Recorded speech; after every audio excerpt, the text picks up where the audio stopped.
आंखों से देख ले। मुट्ठियों को भींच गए, सांसों को खींच गए,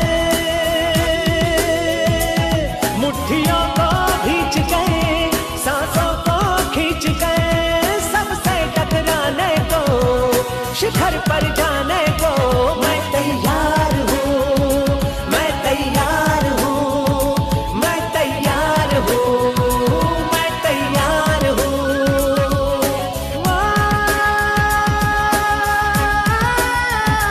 मैं तैयार हूँ, मैं तैयार हूँ, मैं तैयार हूँ।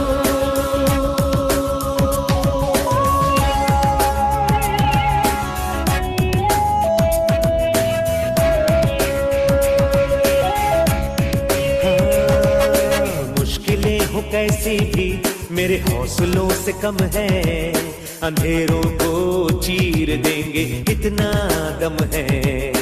मुश्किलें हो कैसी भी मेरे हौसलों से कम है, अंधेरों को चीर देंगे इतना दम है। आओ हाथ बढ़ाएं, कुछ करके दिखाना है, सारे बहानों को आज से आग लगाना है। मुट्ठियों को भींच गए, सांसों को खींच गए, मुट्ठियों को भींच गए, सांसों को खींच गए, सबसे टकराने को, शिखर पर जाने को मैं तैयार हूँ, मैं तैयार हूँ, मैं तैयार हूँ, मैं तैयार हूँ।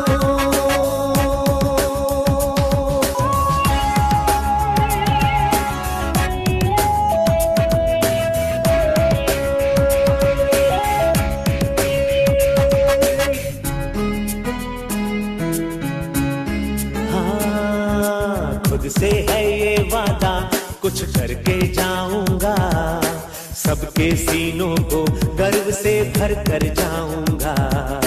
खुद से है ये वादा, कुछ करके जाऊंगा, सबके सीनों को गर्व से भर कर जाऊंगा।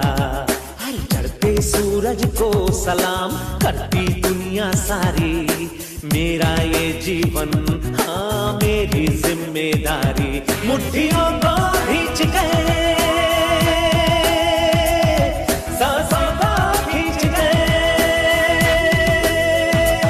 मुट्ठियों को भींच गए, सांसों को खींच गए, सबसे टकराने को, शिखर पर जाने को मैं तैयार हूँ, मैं तैयार हूँ, मैं तैयार हूँ, मैं तैयार हूँ, मैं तैयार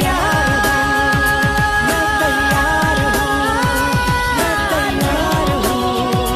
मैं तैयार हूँ। मुट्ठियों को भींच गए, सांसों को खींच गए, सबसे टकराने को, शिखर पर जाने को मैं तैयार हूँ, मैं तैयार हूँ, मैं तैयार हूँ, मैं तैयार हूँ, मैं तैयार हूँ, मैं तैयार हूँ, मैं तैयार हूँ, मैं तैयार हूँ, मैं तैयार हूँ, मैं तैयार हूँ, मैं तैयार हूँ।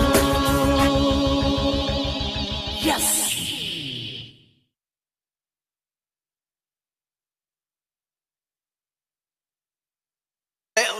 शिव्या येतात, मुलांच्या तोंडामध्ये शिव्या येतात. काय येतात? त्यांना संगत जी मिळालेली असते ना, त्या संगतीतली मुलं शिव्या देत असतात.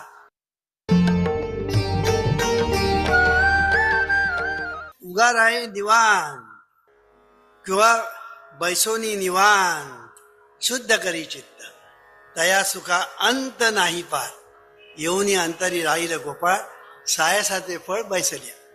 म्हणजे सुखाला अंतपार नाही आणि प्रत्यक्ष श्रीकृष्ण आपल्या ठिकाणी अंतःकरणात येऊन राहील. कशाने? फक्त निवांत मनाने झालं पाहिजे. मन निवांत झालं की भगवंत तेथेच. मन निवांत झालं की भगवंत तेथेच. अहो वामनराव, हे सगळं खरं, पण मनाला निवांत कसं करायचं? आला प्रश्न.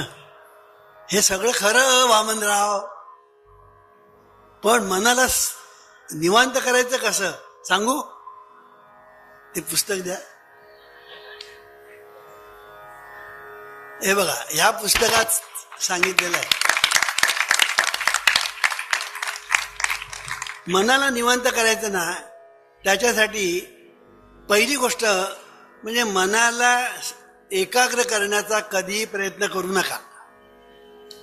सगळे संप्रदाय, सगळे गुरु, सगळे मोरू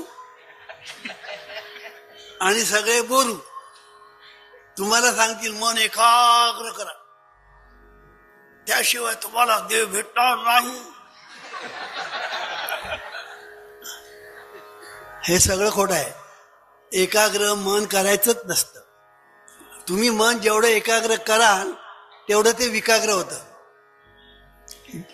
तुम्ही बघा, झोपायचा प्रयत्न करा. तुम्ही आता घरी गेलात ना, आता मी झोपणार, आता मी झोपणार, प्रयत्न करा. या कुशावरून त्या कुशावर झोपच येणार नाही तुम्हाला. शेवटी तुम्ही कंटाळता. कधी झोप लागली कळलं नाही, कधी झोप लागली कळलं पण नाही. तसं मनाला एकाग्र करण्याच्या फंदात पडू नका. कोणी सांगू दे, कोणी सांगू दे, मनाला एकाग्र करण्याचा प्रयत्न. मग करायचं काय? मनाला एकाग्र करण्याच्या ऐवजी मनाला गोडी लावायचा प्रयत्न करा. ह्या मुलांना बघा, आपण अभ्यास कर, अभ्यास कर, अभ्यास कर, ते कुत्रा भुंकतो की नाही, तसे आई बाबा भुंकतात. अभ्यास कर, अभ्यास कर, अभ्यास कर, अभ्यास कर. तो कंटाळतो. मग अभ्यास करायच्या ऐवजी तो जास्त उन्हाळतो. कळलं की नाही? मग त्याला अभ्यासाची गोडी लावली पाहिजे. कळलं की नाही? अभ्यासाची गोडी लावणं हा प्रकार वेगळा आहे आणि गोडी लावण्याचाच कोणी प्रयत्न करत नाही. पण जे खरे शहाणे असतात ना, ते गोडी लावण्याचा प्रयत्न करतात. तसं इथे सुद्धा मनाला गोडी लावण्याचा प्रयत्न करा. म्हणून तुकाराम महाराज म्हणतात, मनासी लावावी स्वरूपाची गोडी, इतर आवडी सोडवावी. पळ पळ नाम विठोबाचे घ्यावे, कोठेही नसावी आसक्ती हे. काम क्रोध लोभ वैरी हे सकळ, गुरु कृपा बळे आवरावी. तुका म्हणे मन, बघा मन आलं. तुका म्हणे मन उफराटे होय, तरी हे अपाय मावळती. मनाला देवाची गोडी लावली पाहिजे. स्वरूपाची गोडी म्हणजे देवाची गोडी. मनाला स्वरूपाची गोडी लावली पाहिजे. आणि ही गोडी लावण्यासाठी पहिला उपाय म्हणजे first and last. First and last उपाय म्हणजे पळ पळ नाम विठोबाचे घ्यावे. पळ पळ म्हणजे पळत पळत नव्हे, नाही तर पळत पळत तुम्ही तसं घेतलं म्हणून काय बिघडत नाही, पण तसा तो अर्थ नाही. पळ पळ म्हणजे क्षणाक्षणाला क्षणभरी. कळलं की नाही? सर्व सुख गोडी साई शास्त्रे निवडी, रिकामा अर्धघडी राहू नको. क्षणभरीचा अर्थ तो आहे. म्हणजे तुम्हाला जेव्हा रिकाम पण मिळतं ना, तेव्हा देवाचं नाव घे, तेव्हा विश्व प्रार्थना म्हण. आणि अशी विश्व प्रार्थना म्हणता म्हणता म्हणता म्हणता म्हणता तुझं मन आपोआप स्थिर व्हायला, आपोआप, कळलं की नाही, ते स्थिर व्हायला लागेल. आणि ते जसं स्थिर व्हायला लागेल तसं प्रार्थना म्हणताना गोडी वाटायला लागेल. प्रार्थना म्हणताना गोडी वाटायला लागली की तुम्ही समजायचं की आता आपण देवाच्या जवळ चाललो, आता आपण देवाच्या जवळ चाललो. आणि जोपर्यंत प्रार्थना म्हणताना गोडी वाटत नाही तोपर्यंत आपण समजायचं आपण देवापासून खूप लांब आहोत. कळलं की नाही? जवळ असून लांब आहे. कळलं की नाही? सांगायचा मुद्दा असा की ही जी विश्व प्रार्थना जी आहे, आपण सध्या विश्व प्रार्थनेबद्दलच बोलूया, की ही जी विश्व प्रार्थना आहे ती पळ पळ क्षणाक्षणाला पण रिकामपणी म्हणत राहा. आता काही लोक म्हणते अहो आम्हाला वेळ कुठे आहे म्हणायला, सकाळी आम्ही उठून जातो ऑफिसला ते रात्री येतो, आम्हाला वेळ कुठे आहे. वेळ कुठे नाही म्हणजे वेळ भरपूर आहे. आता तुम्ही मालाडला राहता, कळलं की नाही, आणि ते सुद्धा कुठे आनंदवाडीत. म्हणजे आनंदवाडी म्हणजे सगळा आनंद आहे की नाही. ह्या आनंदवाडीतून तुम्ही निघता स्टेशनवर जायला, मालाड स्टेशनला गेलात, तिथून तुम्ही जाणार चर्चगेटला, तिथून तुम्ही ऑफिसला जाणार. किती वेळ मिळाला तर हिशेब करा. पुन्हा परत जाताना तसंच किती वेळ मिळाला. हा जरी वेळ तुम्ही वापरला ना तरी देव भेटेल. पण रस्त्यातून जाताना इकडे तिकडे बघत चाललेलं आहे, देवाचं नाव घेतो कोण. बरं गाडीत बसला तरी तो शांत तरी उभा राहशील, कारण बसायला जागत नसते. उभा राहिल्यानंतर म्हणजे कोणतरी पेपर वाचतोय, अरे बाबा देवाचं नाव घे, तू कशाला तिकडे हे करतोयस. पण ती जे काय ज्या सवयी झालेल्या आहेत. बरं काही लोक देवाचं नाव घ्यायला सुरुवात करतात, आता आम्ही देवाचं नाव घेणार बरं का, 2 मिनिटं पण होत नाही ते नाम हातावर तुरी देऊन जे पळून जातं, 2 तासांनी याला जागृती येते. अरे आपण नामस्मरणाला बसलो होतो, मग करतोय काय. तेव्हा सांगायचा मुद्दा, मन एकाग्र करण्याचा प्रयत्न करू नका. मनामध्ये मग वामनराव एकाने विचारलं, अहो आमच्या मनामध्ये खूप विचार येतात, खूप सारखे सारखे विचार येतात आणि मनाला अजिबात विसर पडतो देवाच्या नावाचा. बरं घेतलं देवाचं नाव किंवा प्रार्थना म्हटली तर प्रार्थना म्हणता विचार सारखे येत राहतात. म्हटलं राहू दे ना, तुला कोणी सांगितलं नको म्हणून. मी तुला कधी सांगितलंय का. तू फक्त एकच काळजी घे, विश्व प्रार्थना तोंडात राहील एवढी, बाकीची काळजी ती विश्व प्रार्थना घेईल.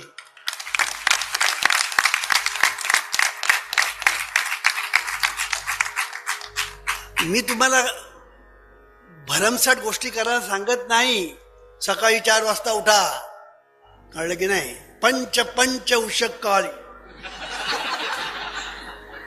सांगत नाही मी तुम्हाला. सकाळी उठा नाही आणि झोपा म्हणूनही सांगत नाही. जसं तुमच्या प्रकृतीला झेपेल त्याप्रमाणे तुम्ही करायचं. आणि म्हणून एक गोष्ट लक्षात ठेवायचं की तुम्ही झोपलेले असा, बसलेले असा, चालत असा, गाडीत असा, रस्त्यावर असा, तोंडात प्रार्थना आहे की नाही हे मधून मधून तपासून बघा. मग तपासून कसं बघायचं वामनराव. हातात काउंटर घ्या, हातात काउंटरकडे लक्ष गेलं, हातात काउंटर की तोंडात प्रार्थना आहे की नाही, झालं स्मरण. म्हणून काउंटर हातात, तोंडात प्रार्थना. काउंटर हातात, तोंडात प्रार्थना. कळलं की नाही. एवढीच काळजी तुम्ही घ्या. बाकी तुम्ही उपास तापास करू नका, उभं आडवं गंध लावू नका. हे उभं आडवं गंध लावण्याचं काही गरजच नाही. मला एकाने विचारलं, वामनराव हे गंध लावायचं उभं गंध आम्ही जे लावतो ते कुठपर्यंत लावायचं. म्हटलं तू उभा आहेस तोपर्यंत. दुसरा एक मनुष्य आला आडवं गंध लावणारा. वामनराव हे आडवं गंध आम्ही किती वर्ष लावायचं, आडवा होईपर्यंत. हे मी काय सांगतोय, याच्यात अडकू नका, याच्यात तुम्ही अडकू नका. कळलं की नाही. म्हणून आम्ही उपास तापास करायला शिकवत नाही. कारण उपास तापास केले ना की ज्या दिवशी तुमचा उपवास असतो ना त्यादिवशी नेमकी तुम्हाला भजी खायची इच्छा होते. एरवी भाज्याची आठवण नाही, पण उपवासाच्या दिवशी काय कोण आठव. आणि शेजारी जर लवाड असेल ना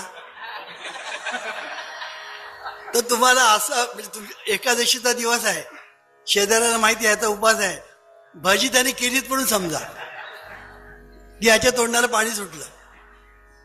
मी काय सांगतोय, हे उपास तापासच्या भानगडीत पडू नका. पण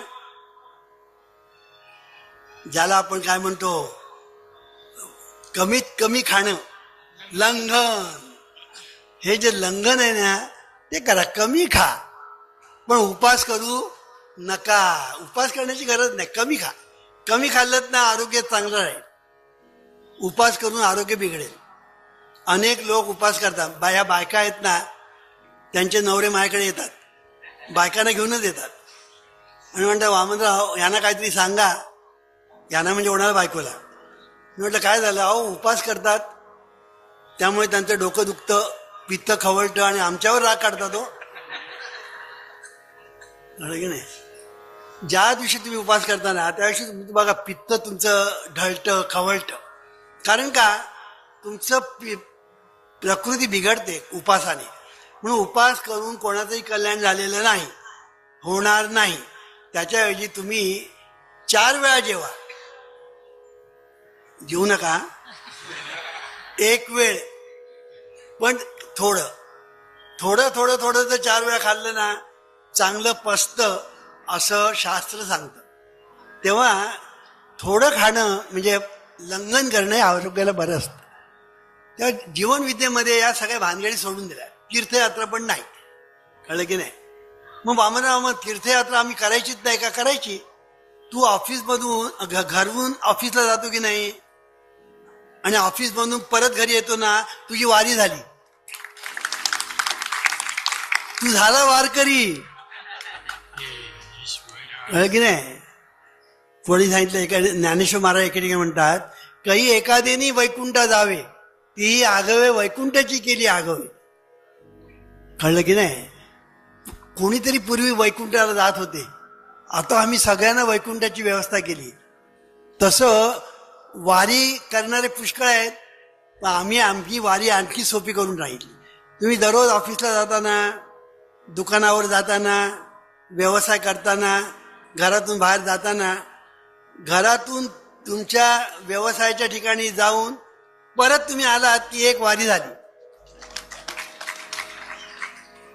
वारी झाली, वारकरी तुम्ही झालात, कळलं की नाही? दुसरी वारी आहेच, जन्माला येतोय मरतोय, जन्माला येतोय, ती वारी आहे ती वेगळी. तर सांगायचा मुद्दा असा की आपल्या जीवनामध्ये या कटकटी जीवनविद्येने सगळ्या मोडून काढलेल्या आहेत.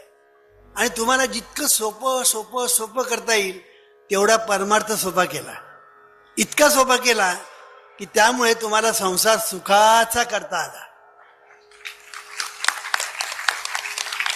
म्हणून संसार सुखाचा करणं म्हणजे परमार्थ, असा आम्ही सिद्धांत मांडला.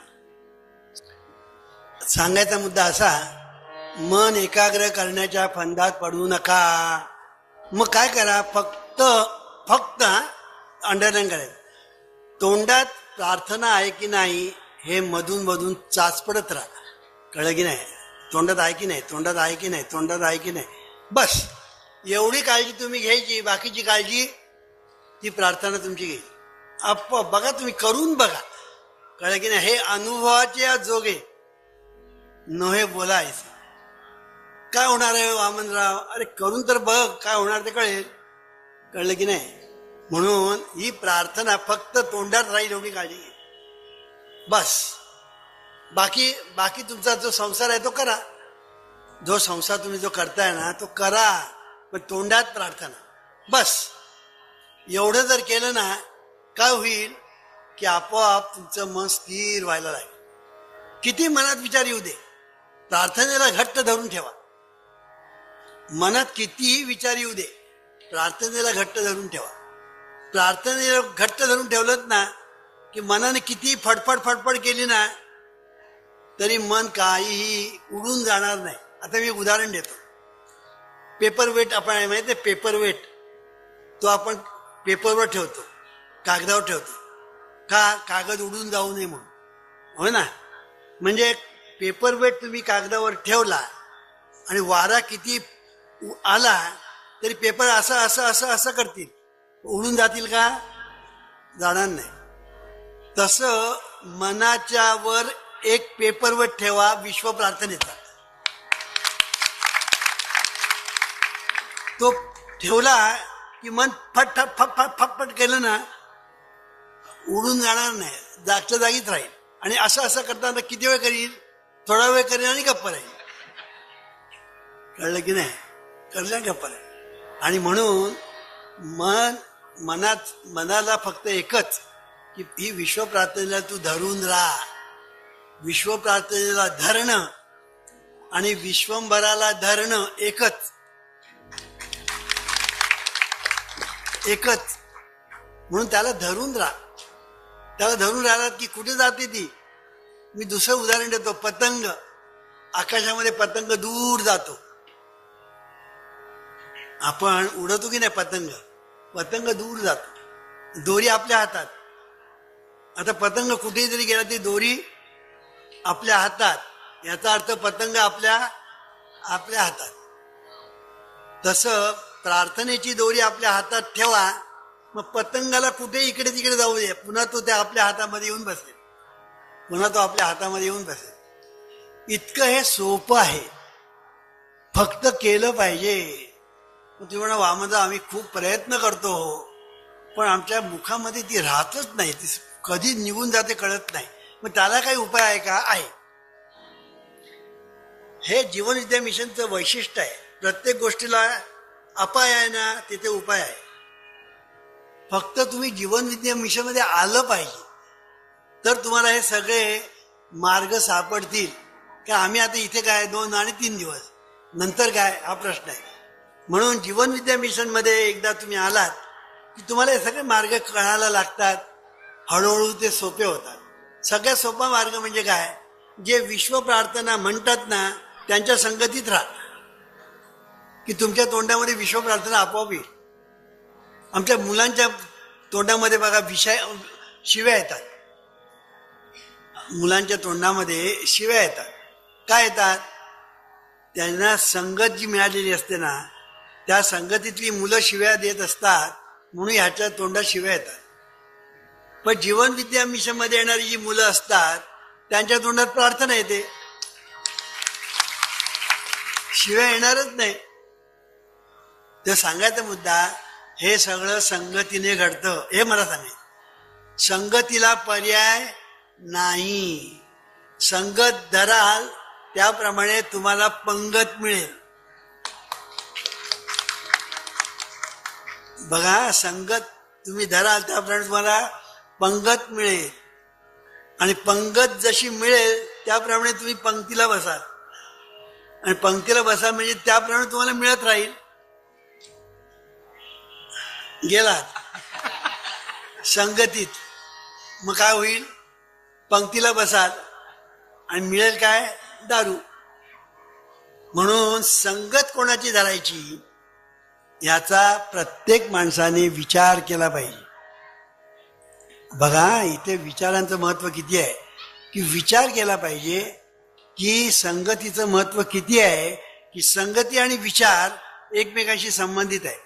जशी संगती तशी मती, आणि जशी मती तशी गती.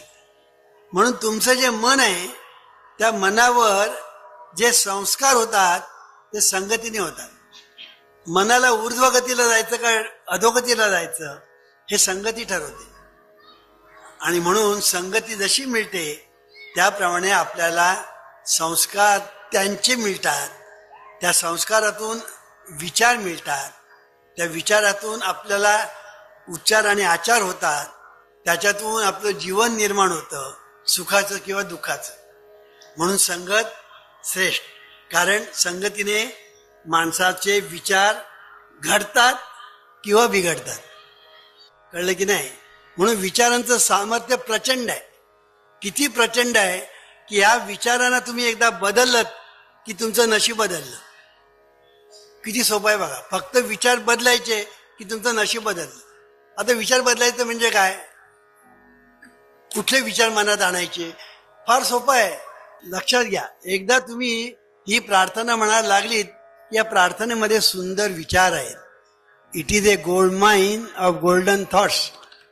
म्हणून याच्यामध्ये सुंदर विचार आहेत आणि ह्या विचारांची तुम्ही जोपासना करायला सुरुवात केलीत की तुमचं नशीब पालटायला सुरुवात झालीच म्हणून समजा. 100% फक्त तुम्ही केलं पाहिजे. आणि मग सुरुवात कशी करायची? दिवसाला कमीत कमी 1000 वेळा प्रार्थना म्हणायची. कमीत कमी 1000 वेळा. तुम्ही म्हणा वामनदा 1000 वेळा प्रार्थना कशी होणार? होणार नाही. कशी होणार? होणार नाही. होणार. तुम्ही म्हटलं होणार. कशी होणार? नाही होणार. कारण तूच आहेस तुझ्या जीवनाचा शिल्पकार. म्हणून 1000 वेळा टार्गेट ठरवल्याशिवाय होत नाही. आता तुम्ही ऑफिसमध्ये कुठेही बघा, टार्गेट देतं तुम्हाला, कळलं की नाही? आणि ते टार्गेट तुम्हाला पूर्ण करायलाच पाहिजे. तसं हे टार्गेट आहे, दिवसाला 1000 प्रार्थना म्हणायची. आणि इतकी सहज होते की लोक म्हणतात हो 1000 तर काहीच नाही, आम्ही 2-2, 3-3 हजार करतो, असे म्हणणारे लोक आहेत. तर सांगायचा मुद्दा असा की तुम्ही दिवसाला 1000 वेळा प्रार्थना म्हणायचा टार्गेट ठेवा. हा टार्गेट आहे. आणि सतत मुखात राहील याची काळजी घ्या. एवढ्या 2 गोष्टी जर तुम्ही केल्यात तर तुमच्या जीवनामध्ये जो कायापालट होईल, मनासकट, ध्यानी ध्याता पंढरीराया मनासहित पालटे काया, तेथे बोला कैची उरी, माझे मी पण झाला हरी. चित्त चैतन्य पडता मिठी, दिसे हरिरूप अवघी सृष्टी. तुका म्हणे सांगो काय, एकाएकी वृत्ती हरिमय. किती सुंदर आहे. मनासहित पालटे काय, तुमच्या मनाचा पालट होईल आणि कायेचा पालट होईल जर प्रार्थना म्हटली तर. म्हणून 1000 म्हणण्याचा टार्गेट आणि मुखात सतत राहील याची काळजी, एवढ्या करायचं. बाकी तुमचा व्यवसाय तो करायचा, तो सुद्धा प्रामाणिकपणे. व्यवसाय प्रामाणिकपणे करा. 4 पैसे कमी मिळाले ते चालेल. लाच घेऊन पैसे मिळतील, पण ते पचणार नाही, पचत नाही. आतापर्यंत कोणाला पचले नाहीत, याच्या पुढे कोणाला पचणार नाही, एवढं लक्षात ठेवायचं. म्हणून ही जी प्रार्थना जी आहे ती म्हणा प्रामाणिकपणे. लव वर्क, एन्जॉय वर्क. लव वर्क, एन्जॉय वर्क. आणि विश्व प्रार्थना म्हणा. या 2 गोष्टी जर तुम्ही केल्यात तर तुमचं भाग्य उजळलंच म्हणून समजा. कळलं की नाही? तुमचा भाग्योदय झालाच म्हणून समजा. आता भाग्योदय करून घ्यायचा की न घ्यायचा हे तुझ्या हातात आहे, कारण तूच आहेस तुझ्या जीवनाचा शिल्पकार.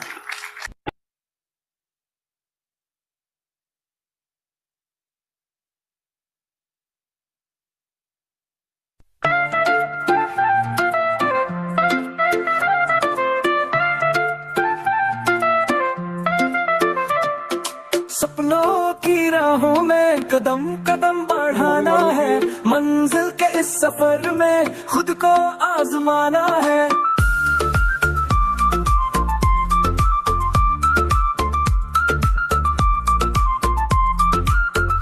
हर मुश्किल को पार कर आसमान को छू जाना है, जिंदगी की इस उड़ान में बस आगे ही बढ़ते जाना है.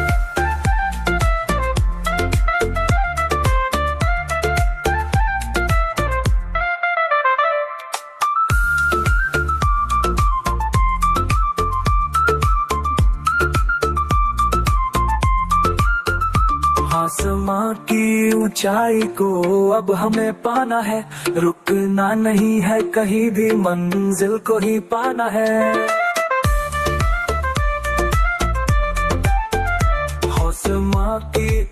ऊंचाई को अब हमें पाना है, रुकना नहीं है कहीं भी, मंजिल को ही पाना है। हौसलों की ताकत से जीत का परचम लहराना है, जिंदगी की इस उड़ान में सपनों को सच कर जाना है। हार जीत की फिक्र नहीं, बस मेहनत का रंग लाना है, रात की इन अंधेरों में सूरज बनकर चमकना है। उस कान से हर दर्द को हंसते हंसते सह जाना है, जिंदगी की इस उड़ान में खुशियों का गीत गाना है। हर दिल में जोश जगा, नई उमंगों का आलम हो, हमारी मेहनत का ये रंग सबके सामने सलाम हो।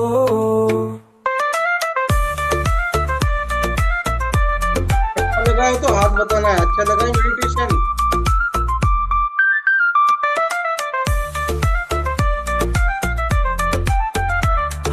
मिलकर पढ़ चले नए सपनों की उड़ान हो, जिंदगी की इस उड़ान में हर दिन एक नई कहानी हो।